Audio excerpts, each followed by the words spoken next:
নমস্কার, কেমন আছেন সবাই? রামানন্দের রান্নাঘরে সবাইকে স্বাগত। চলে এসেছি একটি নতুন রেসিপি নিয়ে। আজকে আপনাদের বানিয়ে দেখা হচ্ছে ভেজ ডাল।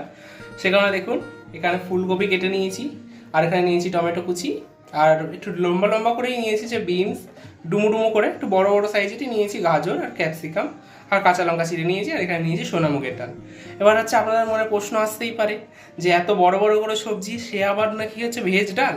চলুন শেষ পর্যন্ত দেখুন, দেখতেই হবেন টুইস্টটা। গ্যাস জ্বালিয়ে কড়াইটা গরম করে নিয়েছি। এবার তার মধ্যে দেবো সে ডালটা। এটা শুকনো করে একটু নেড়ে ছেড়ে নামিয়ে নেব।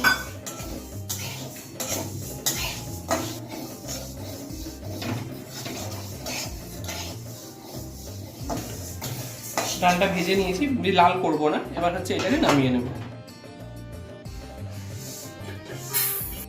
ডালটার মধ্যে কিছুটা জল দিয়ে 5 থেকে 7 মিনিটের জন্য এটা ভিজিয়ে রাখি। আরও অন্যদিকে চলুন দেখাচ্ছি পরবর্তী। ডালটা ভিজে ভিজে দিয়ে